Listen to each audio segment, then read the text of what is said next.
Ja sam iznio svoju matematiku, ako se slažeš super, ako se ne slažeš isto super. Ako shvatiš da ti u nekom trenutku se nešto promijenilo, bolje promijeni lošu odluku nego da na silu ideš do kraja. Da ono, najveća greška koju svako može napraviti je čekati sutra. Jer sutra nije sutra, sutra je nikad. Bolje donijeti ok odluku u pravom trenutku nego savršenu odluku prekasno. Počni odmah. Počni odmah, budalo. Gdje ste ljudi? Kao što ste vidjeli u uvodu, danas imamo jednog specijalnog gosta. Nama će se pridružiti Marko Bogdan, autor YouTube kanala O novcu. Marko dolazi iz Hrvatske i ponudit će nam jednu zanimljivu regionalnu perspektivu sa jednog tržišta za koje bih rekao da je nekih 10 godina ispred nas. Tako da ćemo vidjeti da li mi na ovom regionu delimo iste zablude, ista verovanja ili se ipak nešto u međuvremenu promenilo. Nadam se da ćete uživati jer Marko zaista ima puno toga da nam objasni. Tako da idemo na razgovor. Lične financije, znanje što zlata vredi. Uštedi, uloži i profit će da sledi. Pametno planiraj, svaki dinar broj. Uz pravu odluku, uspeh bit će tvoj. Priče o budžetu, štednji i kamati. Slušaj ako želiš da banka manje ti naplati. Đorđe tu je s tobom da ne budeš mediokritet. Finansijska sloboda, to je prioritet. Marko, pre svega, hvala ti puno što si pristao da govoriš za kanal Lične financije i jako mi je drago ovako kada imam internacionalne goste iz iste oblasti, zato što je jako zanimljivo da uporedimo iskustva. Pa eto, možda prva stvar onako što meni pada na pamet je ta neka naša situacija na Balkanu koja onako zna da bude poprilično škakljiva i onako pipava, zato što su ljudi uglavnom imali loša iskustva sa novcem i pošto si ti jedan, da kažem, popularan autor i imaš YouTube kanal koji se zove O novcu, šta je tebe najviše iznenadilo, bilo pozitivno, bilo negativno od momenta kada si pokrenuo kanal i šta si to čuo od publike, onako šta je njih najviše motivisalo? Evo, sad ću biti kao političar, što nam je svima voljena dodirna tema, pa prije nego što odgovorim, htio bih zahvaliti na pozivu.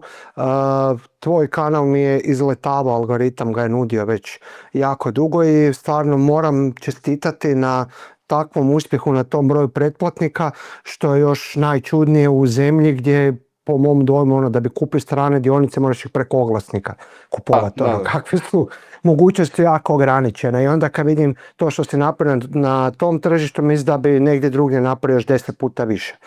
Ok, a sad idemo na pitanje što me najviše pozitivno i negativno iznenadilo, pa ja bih rekao da su u obje strane to reakcije ljudi. Pozitivne reakcije ljudi su u stilu kad doslovno na cesti neko zaustavi kaže pratim tvoj kanal, stvarno mi je super, hvala ti što si mi rekao XY. Ili bio sam na nekakvom vinčanju prije mjesec i pol dana i konobar koji ide dođe, pratim vaš kanal, svaka čast. Znači stvarno me ima tih neke random susreta koji baš mi je ugodno i drago čuti da me neko gleda. Jer znam da brojke govore da ljudi gledaju, ima videa po 80-90 tisuća pregleda, videa koji niko ne pogleda, uspjeh varira, ali očito ljudi sve više i više gledaju. Negativno što me iznenadilo su opet iste reakcije, ali hvala Bogu takve reakcije nisu uživo. Obično uživo ljudi neće doći i komentirati nešto negativno, nego u komentarima. Mislim, mene takvi komentari zabavljaju zapravo i nekad volim i odgovarati malo oštrije, probati pokrenuti raspravu, baš što ima sad nedavno neku prepisku, ali onda presno odgovarati. Ali generalno kad vidim da ljudi ne razumiju da nemam loše namjere, da nikoga ne silim na ništa, nego te želim informirati o svim opcijama. Tipa, nedavno sam imao video o stambenim kreditima, gdje iz perspektive kod nas u Hrvatskoj gdje je kamata oko 3%, kad sam to stvarno stavio matematiku, jel ti se isplati dizati kredita što kraći rok, logika je ne. Jer kamata je jako niska i odi što duže, praktički će inflacija isplati kredit. I onda tek kad uvedemo investiranje, matematika se mijenja. I onda komentari kreću, to je sve rizično, hoćeš da ljudi izgube novce, kredite treba vratiti odmah, ok. Ok, nikog ne tjeram. Ja sam iznio svoju matematiku, ako se slažeš super, ako se ne slažeš isto super. Moja savjest je čista, ja sam ti rekao što mislim. I ono, to mi je nekako uvijek ono neugodno čak zna iznenaditi to u komentarima gdje ljudi uvijek misle da neko ima neku agendu na YouTubeu, na internetu ili nešto tako, a stvarno nema. Još me niko nije platio. Ali evo, to me baš zanima onda iz tvoje perspektive gdje pretpostavljam da je publika slična. Vjerojatno ljudi slično reagiraju. Koji je tvoj dojam? Da, pa generalno slično je, ali bih rekao da je ovdje kod nas možda publika još malo zatvorenija čak. U smislu kada kažem da recimo pričamo o investicijama, uvek je nekako onako defaultna predrasuda da su to nekretnine. Znači to je onako 99% ljudi i generalno šta mi se jako ne sviđa je da ljudi nisu raspoloženi za dijalog. U smislu, neko je investirao tako što je kupio ono životno osiguranje koje ima investicionu komponentu u sebi i onda ja kada to kritikujem, ljudi to shvataju lično kao da sam ja baš toj osobi rekao ti ništa ne valjaš, napravio si kardinalnu grešku i onda brane taj potez nekako lično kao da je to smak sveta. Nekako baš nema otvorenosti za dijalog i jako brzo to ode u neku krajnost gde zapravo dijaloga nema. Da, upravo tako, da. To zapravo na neki način slično može ljudi malo drugačije reagiraju, ali da, jednostavno teme su takve gdje ljudi ne shvaćaju da ti je bolje priznati grešku i promijeniti odluku nego udarati po istome. Da. Ganjati istu lošu odluku i otjerati do kraja. Uvijek se možeš predomisliti, ako shvatiš da ti u nekom trenutku se nešto promijenilo, bolje promijeni lošu odluku nego da na silu ideš do kraja, da. Tako je. Sad kad već pričamo malo o tim greškama, znam da si ti na kanalu dosta pričao o nekim greškama, šta si pravio, kako si radio. Koja je neka bila tvoja najveća greška sa novcem koju si napravio? Ne nužno čak i od kad si osnovao kanal, nego možda čak i ranije. Pa puno prije su krenule greške. Greške su krenule davno. Mogu bi stati tu nabrajati, to bi bio jedan od onih videa što on imaš one playliste za učenje i za spavanje, pa traju beskonačno, tako bi neko trebao video da nabrajam, ali nekako sve idu pod zajednički nazivnik, a to je kao uvijek sam mislio, ima vremena. Budem, sutra ću ili nešto tako, odgađanja početka razmišljanja o budućnosti. Do nekakvog, osnovnog budžetiranja. Pazi malo, ne moraš robovati tome, daleko toga, volim ja lagodan život, daleko toga da ne volim, ali malo ipak kontroliraj da znaš da ti ipak nešto ostaje na kraju mjeseca. Znači to sve neke greške koje sam radio, koje još uvijek djelomično radim, samo sam nekako imao sreće da je ipak sve završilo dobro, što nije slučaj da mogu garantirati svakome i baš zato sve ovo što pričam na kanalu pokušavam ubaciti neko svoje iskustvo jer većinu tih stvari sam osobno probao i osobno sam to prošao i sad ko mi vjeruje, ko mi ne vjeruje. Ali ja mislim da najveća greška koju svako može napraviti je čekati sutra, jer sutra nije sutra je nikad. Treba odmah, s čim god misliš krenuti, treba početi odmah. Da, sad ajde, malo ćemo pričati i o nekim savjetima, ali verovatno je onda glavna poruka ovog odgovora zapravo bolje kreni sada sa manje, makar ako možeš da uštediš 2-3%, nego da čekaš 2 godine da bi štedeo 10% mesečno, nego samo kreni, izgradi naviku pa će vremenom to doći. Da, to nam je baš jedan na faksu profesor iz menadžmenta, nešto tako, ne znam više koji je to kolegi bio, rekao je da jedna od najvećih grešaka organizacija, lidera, vođe ili nešto tako je da čekaju savršenu odluku, da pokušavaju pronaći. Neću donijeti odluku dok ne bude savršena. Savršena odluka ne postoji. Bolje donijeti odluku u pravom trenutku nego savršenu odluku prekasno. I to ja mislim da se prenosi ne samo na posao, nego na cijeli život. Apsolutno. Da se vratimo samo sad malo na opet ovaj naš Balkan, na ovaj naš region. Kako se ti generalno sada recimo boriš sa predrasudama u smislu šta je možda neka najopasnija finansijska laž koju si možda čuo od svoje publike? Šta te onako najviše šokiralo? Pa ima ih više. Mislim, opet nisu sve vezane za investiranje.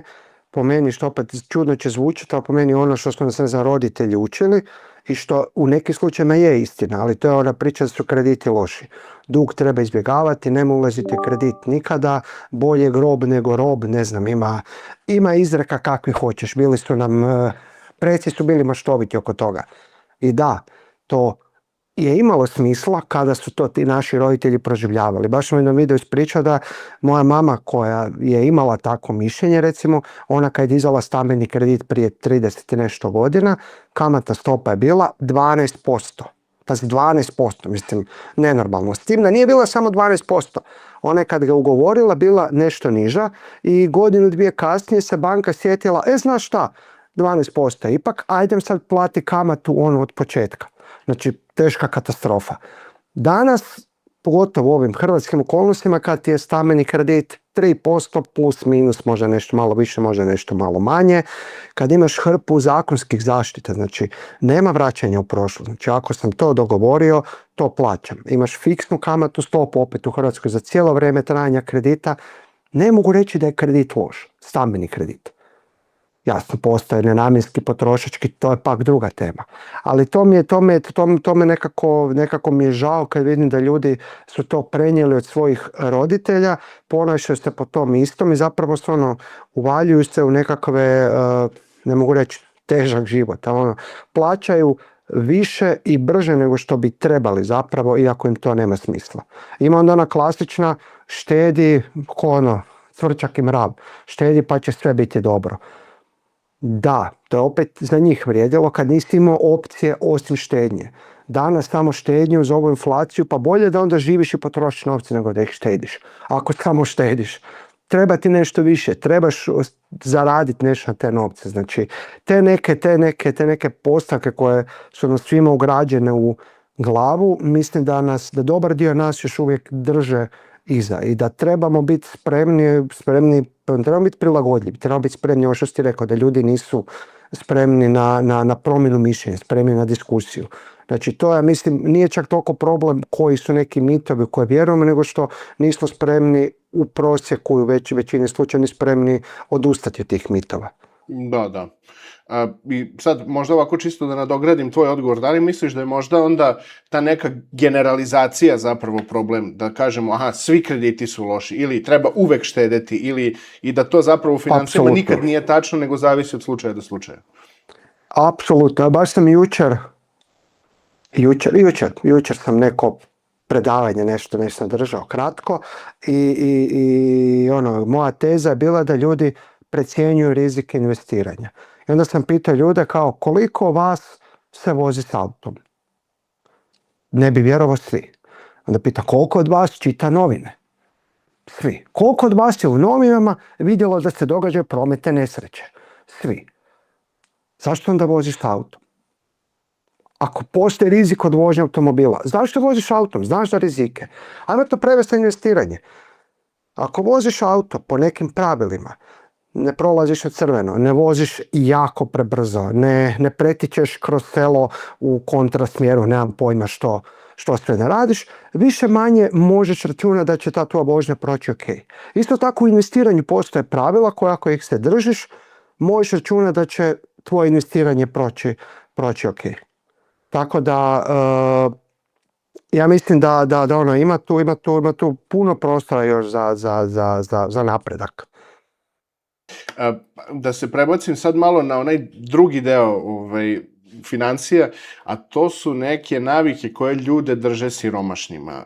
To si dosta pričao na kanalu i prosto htio bih da te pitam sada šta bi otprilike bio neki glavni okidač, bilo da je to financijski, bio emotivni, šta to tera ljude na našim prostorima da troše više nego što imaju? Mislim, viđali smo one statistike, prosječna zarada je ovoliko, a ljudi troše 3 puta više od toga. Da, to je pitanje za neko istraživanje. Vjerojatno, meni se čini neko da je to kombinacija hrpe faktora, možda kao nekakav, sad se ljudi ne ljuti u komentarima, kažu nekakav rast standarda. tu će reći živi se gore nego ikad. I kod vas i kod nas vjerojatno će dio ljudi isto reći, ali nekakav rast primanja. Sad je li to realno bolje ili nominalno samo bolje, manje bitno. Hoće reći da ljudi imaju vjerojatno u prosjeku imaju nešto više novaca na raspolaganje nego prije 5, 10, 20 godina. To ti se povećalo, s druge strane vidiš na Instagramu, vidiš okolo šta god otvaraš, vidiš sve neke lijep život, zabave i slično i želiš doći do toga što prije. I onda dolazimo do tog nekog konzumerizma koji možda po prvi put imamo prilike okusiti jer imamo možda nekakav višak i onda to ode u ekstreme. Ne kažem opet da ne treba uživati u životu, ali treba ipak imati neku mjeru. I tu onaj glavni problem je ako si relativno normalan i ako ne padaš na taj konzumerizam je onaj inflacija životnog stila. Znači kako rastu primanja, to je pogotovo mislim u ovoj fazi između 30. i 40. 45. godine kad ti možda najbrže nekako rastu prihodi, to je baš opasno jer sa svakim rastom prihoda ti misliš zaslužio sam više. Treba mi veći stan, treba mi bolji auto, neću više jesti kebab i ćevape, sad ću jesti u finim restoranima. U redu, jedi u finim restoranima, ali nemoj cijeli rast prihoda potrošiti na životni standard, jer u nekom trenutku će plaća stati i gdje si onda? Pogotovo što si navikao na nešto više ne možeš održavati. Znači treba, vjeverice skupljaju lješnjake i orahe po ljeti i na jesen. Ne po zimi kad je gotovo, kad više nema. Da. Znači treba u ovim dobrim godinama, kad možeš, treba oduzimati si, malo ostavljati za sutra, za neku zimu koja će doći. Da. I sad to je isto vjerojatno povezano i sa time da kad jednom podignemo potrošnju na neki nivo, retko ko se odluči da se vrati nazad. Ne vraćaš se više, nema šanse. Ne možeš te naviknuti, znaš sad ću odjednom kupovati, ne znam, Lidlu. Da. I tako priča, znaš, to su sve neke stvari koje nas drže, mislim, jel nam to prodao marketing, ko nam je to prodao, nemam pojma, mislim da su čak u dobrom dijelu i to sami prodali, sami se uvjeravamo u takve stvari, ali mislim da trebaju ljudi živjeti u skladu sa mogućnostima i nešto malo ispod. Znači nije komplicirano, samo nemoj potrošiti sve što imaš. Da. Apsolutno, to se slažemo, ja mislim, 100%. Ono što bih sada htio da te pitam, pošto, već si spomenuo negde na početku videa koliko je teško investirati iz Srbije i kakve sve mi administrativne prepreke imamo, htio bih da te pitam kako ti recimo ocenjuješ danas situaciju u Hrvatskoj, kako recimo ocenjuješ saradnju recimo sa inostranim brokerima, to je, ajde kažem, otvorenost finansijskog tržišta, možda tako u globalu, kako to sada izgleda trenutno? To je odlično. Znači, praktički ništa ne sprečava bilo kojeg brokera da nudi svoje usluge u Hrvatskoj. Stvarno ste moraju prijaviti HANFI, našem regulatoru, i evo ih tu. I stvarno ste jako puno tržište liberaliziralo i promijenilo otkad je to moguće.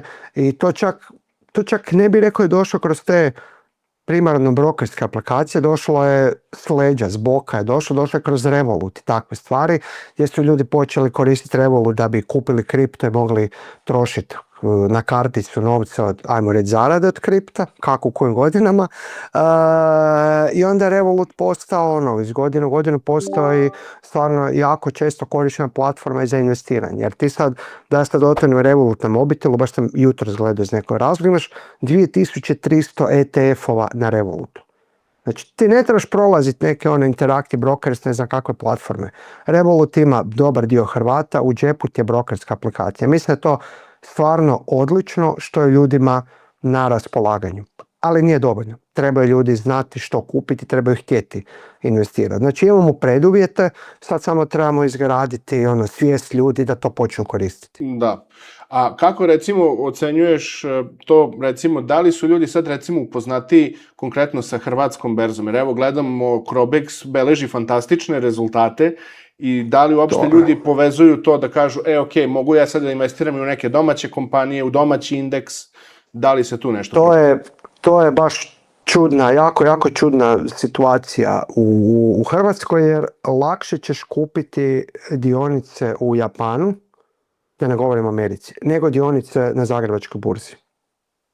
Jer Revolut imam u džepu, imam šta god hoću na svijetu, ali pogodi što, Zagrebačka burza nije povezana s tim aplikacijama, nema razmjene informacija, namjere i slično, i da bi kupio dionice na Zagrebačkoj burzi, koje stvarno mislim da ima smisla mnoge od njih kupovati, stvarno moraš to htjeti. Znači moraš otići u banku ili kod nekog nezavisnog brokera, potpisati ugovor s njim, papirnati, ručni. Zadat nalog, najčešće telefonom, pazi, ko priča na telefon, mislim, znaš, mladi ljudi će se dopisivati o tome kada dogovore poziv. Kako bi on sad digao slušalice nazvu brokera. Znači, nije jednostavno kupiti. Ja mislim kad je bilo jednostavnije kupiti, da bi to već značajno povećalo potražnju. Imamo mi tu zagovaratelje naše lokalne burze, Nenad Bakić, recimo prvi primjer, koji je stvarno je digao dosta interes za burzu, i ne znam, dionica Končara koju on reklamira, koju on zagovara, on stvarno vjeruje u tu firmu već jako dugo. Stvarno znam iz puno primjera razgovora s ljudima za koje mislim da nemaju mobilno bankarstvo, a kamoli da žele kupiti dionice, da su pitali kako kupiti dionice Končara. Znači interes postoji, jako mali i dalje, ali sad ovdje je drugi problem što nemamo način kako to jednostavno kupiti. Da, nažalost, ali valjda će se i to promijeniti uskoro. Da, to nema smisla da kapital ide van, jer imamo mi stvarno što ponuditi ovdje. Ima Hrvatska, Slovenija, znači sve čak u regiji, ne moramo ići u Ameriku ili negdje. Regionalni indeksi su zadnjih godina ostvarili povratak koji su puno veći od onih S&P-a, Nasdaka i sličnih. Da. I još plus nude i atraktivne dividende i prosto mogu razne strategije da se formiraju na njima. Da ostanemo samo još malo u Hrvatskoj. Htio bih da te pitam za ove, kako bih rekao, eksperimente sa državnim obveznicama i sa trezorskim zapisima. Kako to ocenjuješ? Da li je to možda malo podstaklo narod da štedi više? Da li je to možda neki novi način za štednju novca osim onog klasičnog u banci? Svakako je novi način. Sad, je li to potaklo ljude da štede ili, ajmo reći, investiraju više? Ne bi rekao, jer mislim, evo sad je baš bilo nedavno izdanje, prije, ne znam, tjedan, dva, nedavno, upisano je 1,6 milijardi eura trezoraca, to čini mi se sada to je izdanje koje svaka 3 mjeseca dospijeva, i to ti je nekakvih 29.000 građana Hrvata upisalo. I sad to iznos sam za sebe si misliš, pa nije to loš iznos, jel tako? Pa da. Ali u bankama imaš 43 milijarde eura tih fizičkih osoba, ljudi, građana, po računima, znači na računima, ne oročeno, stoji na tekućim računima, da gurnem karticu, stoji 30 milijardi eura, nekakvih 10, malo više 10 je oročeno, da ima nekakav rok kad dospijeva. Znači ima novaca još more ovdje, sad zašto ti ljudi nisu uopće htjeli kupiti te trezorce? Znači, ako držiš novce na računu 2 godine, mogu si 2 godine 8 puta kupiti trezorac na 3 mjeseca i zaraditi 2,5, 2,8, koliko je sad već kamat, umjesto 0 koju dobiješ u banci. Ja ne znam što treba da bi te ljude angažiralo. Mislim da dio je pokrenulo, ali to je daleko od onog željenog efekta. Ono što je dobro donijelo, to je da se ljudi malo zainteresirali za tržište kapitala. To je istina. To krenulo sa obveznicama, pa su ljudi shvatili postoje neke dionice, tako da to je isto jedan od drivera vjerojatno zašto su ljudi zainteresirani za nešto više za Zagrebačku burzu nego što su bili prije. Da, znači to će biti samo jedna mala ulazna vrata za ceo svet koji će... Ja mislim da su to, sigurno su to i htjeli iz Ministarstva financija postići, ali nije to do kraja zaživjelo. Mislim, po meni je to super. Nek postoje opcije, što više opcija postoje, nek svak koristi što želi. Ja mislim da je to najbolja opcija za neko ko zna da mu neće dati novci 3 mjeseca, bolje kupi državne obveznice ili to jest te trezorce nego držiš u banci. Apsolutno. Da se još malo zadržimo samo na ovom poređenju između Hrvatske i Srbije. Generalno malo kad ljude interesuje dosta zakoni, interesuju ih porezi dosta. I recimo u Hrvatskoj je aktualan zakon gde se porez na kapitalnu dobit ne plaća ako se hartija od vrednosti drži najmanje 2 godine. Znači ako prodamo nakon 2 godine nema poreza. Dok je u Srbiji recimo 10 godina. Da li misliš da je možda taj rok predugačak? I druga stvar, da li misliš da ukoliko je taj rok kraći kao što je u Hrvatskoj, to možda podstiče neko spekulativno trgovanje od strane korisnika? A rekao bi da u teoriji da, ali u praksi stvarno nisam to doživio. Stvarno nisam doživio da ljudi, jer ako neka pozicija loša, ako počne padati to, prodat ćeš je. Pa nema veze što imaš vremena za porez. Ako si skroz u gubitku, onda imaš i porezni štit, barem u Hrvatskoj. Znači nećeš platiti porez ako si ostvario gubitak. Ja ne bih rekao da, meni se ne sviđa generalno ti sustav, bilo kakvi, kada se ljude drži s nekim propisima da su unutra. Mislim da bi ljudi trebali biti investirani zato što žele biti, a ne zato što ili je nekakva izlazna naknada, nekakvi troškovi, nekakav porez ili slično. Nisam doživio da u Hrvatskoj ljudi zbog kraćeg roka poreza špekuliraju, a sada 10 godina predugačko, teško mi je reći.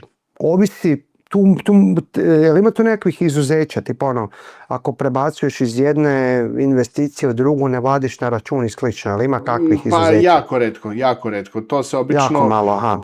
I obično su recimo favorizovani domaći investicioni fondovi koji imaju visoke naknade i onda to nije baš najoptimalnije rješenje. Mislim, oni su nekako imali interes da domaće fondove guraju, ali to vidi se da nije baš sjajno.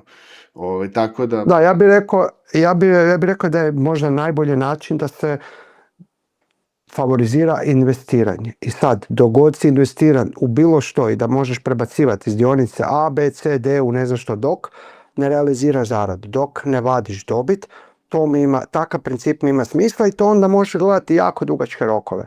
Ako mi ideš kažnjavati s porezom jer sam prodao dionicu Nvidia da bi kupio Apple, moja investicijska priča nije gotova. Mislim da bi to trebalo gledati na razini svih investicija, jesi li realizirao zaradu, isplatio ste račun i to bi onda bilo pošteno. Ovo sve ostaje u opticaju dalje.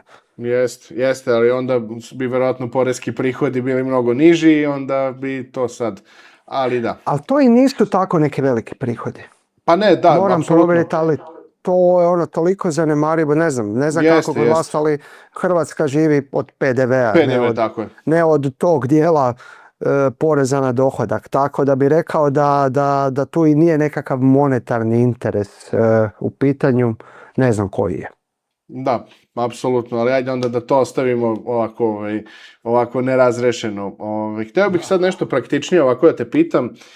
Recimo, ako bismo zamislili jednu osobu koja ima recimo 25 godina, živi sa roditeljima, zaposlena je, ima prosječnu hrvatsku platu, kako i recimo želi da kupi stan i treba joj novac za to famozno učešće. Kako bi ti savjetovao tu osobu, gde da usmerava kapital, kako da se ponaša? Da, to je, mislim, nije lako, daleko od toga da je lako, ali ok, mislim da nije bilo lako ni prije 10-15 godina, isto tako, neko od 20 i nešto godina u rijetkim okolnostima si je mogao sam priuštiti stan. Sad ja bi tu više gledao, ne mogu reći kako sada skupi, jer ok, skupit će 20-30 tisuća eura i šta sad, treba dići kredit, treba imati kreditnu sposobnost, nije to kraj priče. Mislim da nije investiranje samo u financijske instrumente. Investiranje u financijske instrumente, da tajmo reći pasivni prihod, bi trebao doći kada više ne možeš aktivno povećati prihod. I mislim da neka osoba od 20 nešto godina ima još jako puno prostora kroz neke vještine, nadogradnju vještina. Bog zna kako je to, nemam pojma što je. Ako se čovjek bavi, ne znam, strujom, nauči montirati klime, ne znam, priča bez veze. Glupi primjeri neki, ali investiranjem u nešto drugo, a ne nužno u financijske instrumente, može postići puno bolji efekt koji će se onda vidjeti još puno godina nakon toga. Mislim da investiranje u financijske instrumente ima uvijek prostora, ali ona mislim dolazi tek nakon što si, ajmo reći, istrošio mogućnost investiranja u sebe. Da sad da uložim u sebe još 100-200 eura mjesečno, i time ne mislim kroz hranu, nego investiranje u sebe da nešto novo naučim. Ako mi neće povećati prihode, onda ću tražiti nešto drugo. I mislim da bi u toj mlađoj dobi koji si opisao najlakši put bio kroz neke vještine. Koje su to svako bi trebao za sebe procijeniti. Nije sve u dropshippingu i ne znam čemu, šta je već moderno sada, i Forexu. Da, Forex, da, kako to da zaboravimo. Sad, baš kad smo kod Forexa, eto taman, mislim da je dobar šlagvort da pređemo na samo investiranje, s obzirom da deluje mi da smo obojica negde zagovornici tog dugoročnog, relativno pasivnog investiranja. Da li bi možda bio voljan da nam otkriješ kako izgleda tvoj portfolio danas? Da li možda neke samo naznake, ne moraš baš sve da nam otkriješ, naravno ne moraš vrednost, nego samo eto onako šta favorizuješ, šta manje favorizuješ? A gle, ono što osobno favoriziram i ono što preporučujem ljudima koji prate kanal, nisu iste stvari. Nije ista stvar. Mislim, malo konteksta. Ja nije samo da sam kupio kameru, mikrofon i počeo snimati. Ja sam u investicijskim fondovima počeo se raditi 2007. godine. Tako da imam vremena na tržištu kapitala već provedenog i dan danas radim relativno visoko pozicioniran. Iz moje perspektive ne, neko drugi bi mislio da je.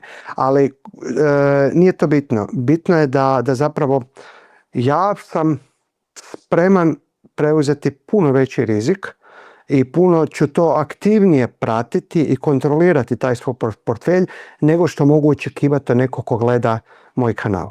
I sad, ako me pita prosječan čovjek koji radi bilo što drugo i od koga ne mogu očekivati da će svaki dan biti uključen to, onda su ETF-ovi globalno diversificirano savršeno rješenje. Nećeš fulati ako kupiš neki All World, S&P, nemam pojma što.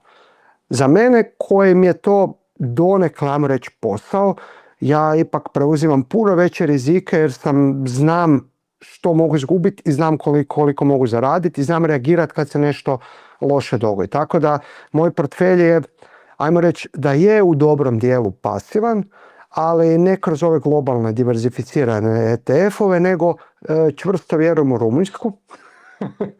To je, recimo, moram vjerovati, ima jako puno regionalnih takvih pozicija koje su me stvarno kroz zadnje godine nagradile više nego da sam vani.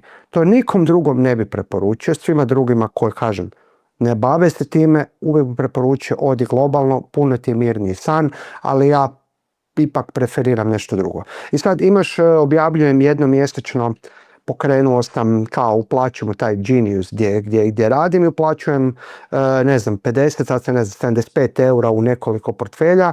To nije moj portfelj, to je čisto neka pokazna vježba. Mislim, je moj portfelj, ja to stvarno uplaćujem, ali to ne reprezentira ono kako se ja stvarno investiranju ponašam. I sad će možda neki biti razočarani kao zašto mi čovjek laže, nego jednostavno mislim da je to što pričam, ETF-ovi diversificirano globalno, to je super za svakoga, ali za mene jednostavno ja želim nešto drugačije.